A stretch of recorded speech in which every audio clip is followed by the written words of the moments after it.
Alright, so here I have both of my RC cars, which, as you can see, have very different suspension geometries. And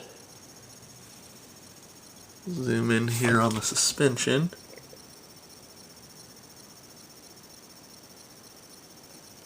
Double wishbone. And McPherson. And RC cars are no different than real life.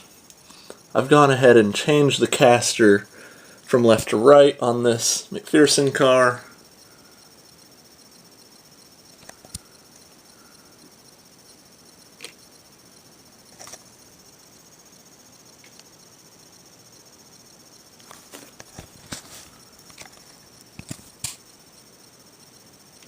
Kind of hard to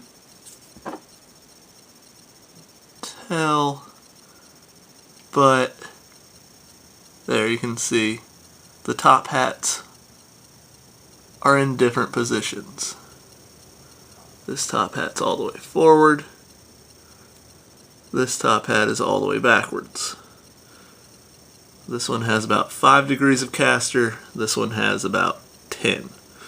And this car, with the double wishbone,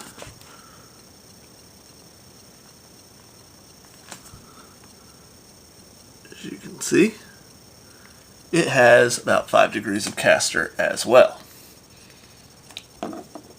Now, what I'm going to do is I'm going to turn both cars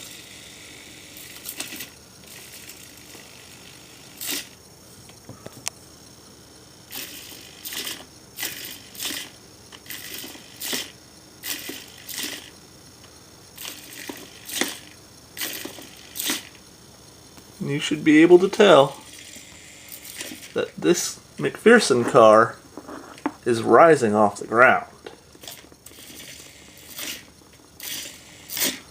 And it rises off the ground on the high caster side significantly more than it does on the low caster side. Whereas this Yokomo, the double wishbone car, it really doesn't rise at all. Maybe a millimeter. That is for a very good reason. If we turn the cars off,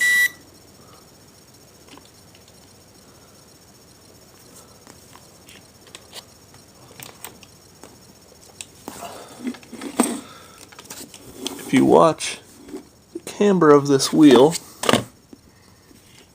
at full lock, you can see that it is at positive camber, just barely.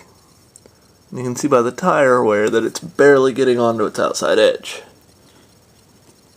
Whereas if you look at this wheel, it is definitely, the bumper's kind of in the way, but it is definitely cambered in. There, you can see the negative camber there on the outside wheel. And I have about 3 degrees of negative camber on both of these cars. Now on the McPherson car, on the other hand, oh god, the light.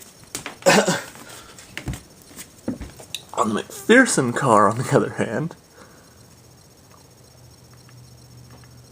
if we turn this to full lock,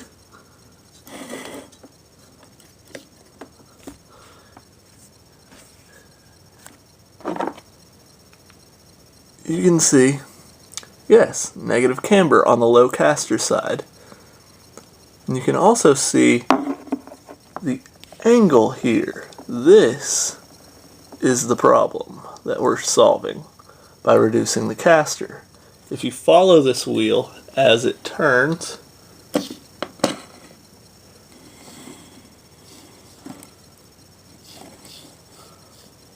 you'll see that it also has negative camber. This lead wheel with the high caster has crazy amounts of positive camber and is actually lifting the whole tire off the ground.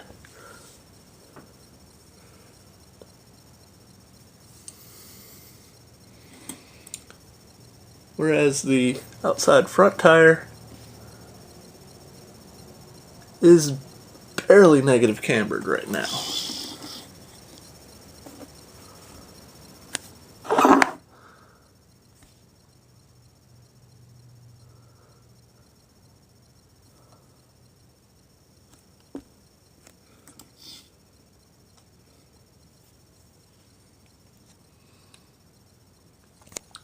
So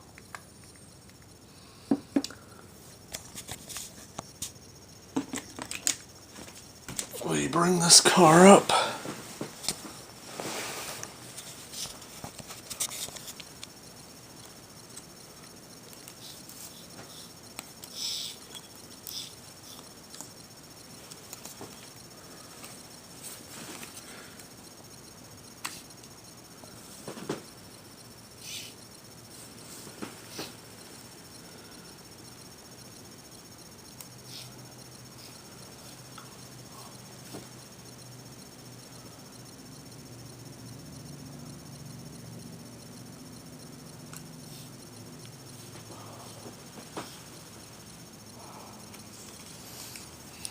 You can see the geometry flaw happening as the wheels are turned.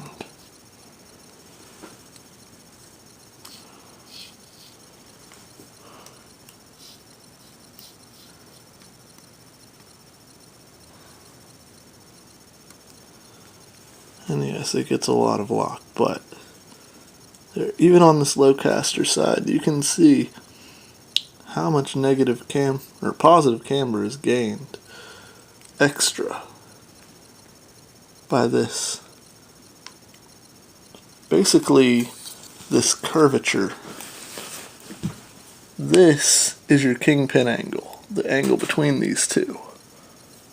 From here, this lower ball, to up here, what's technically the upper ball joint. And this hub offset with this angle here causes the hub to twist as it's rotated, which basically over exaggerates the caster effect on as the wheel is turned with the leading wheel. And it also, oops, it doesn't like turning to full lock at 0 spring compression. I've got to fix that by cutting down the excess of the knuckle where I shorten the knuckle. Anyway, that's, well, now that it's free you can really see it as it turns faster.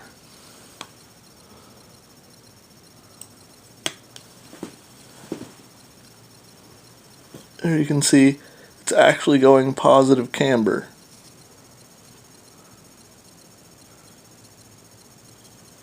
Because of the nullification of the caster effect caused by the same geometry flaw that causes the exaggeration of the caster effect on the lead wheel. On the trail wheel, it actually nullifies it and it kills the caster and gives you positive camber. So basically what McPherson ends up doing is giving you positive camber in either direction when you turn the wheel. Which is why McPherson cars require so much negative camber static. Which is unfortunate for them.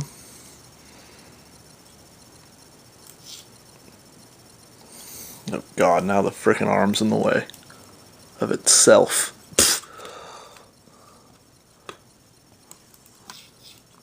As you can see from this high caster wheel, the positive camber gets insane at full lock. But when you turn it to full lock the other way, it's still got some negative camber, but it's almost zeroed. Like, it really is almost zero camber now as the trailing wheel. So, the less cam caster you can run, McPherson, the better. And that's all there is to it.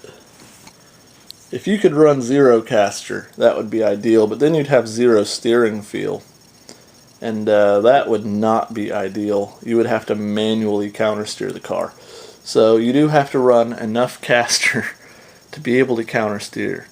But you don't want to run too much caster to where you basically cause horrific excessive jacking and positive camber at full lock. Again, high caster at full lock, huge positive camber. Like, visible positive camber. Low caster at full lock, the wheel is almost flat. It's actually acceptable. It's still a little positive cambered, but it's actually acceptable. And this is still a little more caster than I would like in this car. I've measured it. It's about 5 degrees. And that's the lowest I can get it with this without making some new carbon fiber parts. And 5 degrees is an amazing setup for grip, but causes too much jacking if you're going to be drifting. So I suggest around 3.5 degrees of caster for a McPherson setup if you're drifting. 2.5 to 3.5. Anything below 2.5, you start losing the steering feel, and the steering's going to get too light in transition, basically, and it's not going to come back for you on its own. You're going to start having to manually steer the car if you have any binding anywhere in the system. Now, if your system's perfectly free, you could probably get away with 1 degree of caster, and that would be epic. But yeah, I've never found a system that free of binding. So I suggest around 3.5. That's still going to give you good steering feel, and I mean, let's be real, nobody actually drifts at a 90-degree angle all the time. So 3.5 I feel is good for drifting up to about a 45-degree angle, which you really shouldn't be exceeding anyway. You're just slowing yourself down if you go beyond that in any situation. So, anyways, there you have it. That's the McPherson Flaw in scale.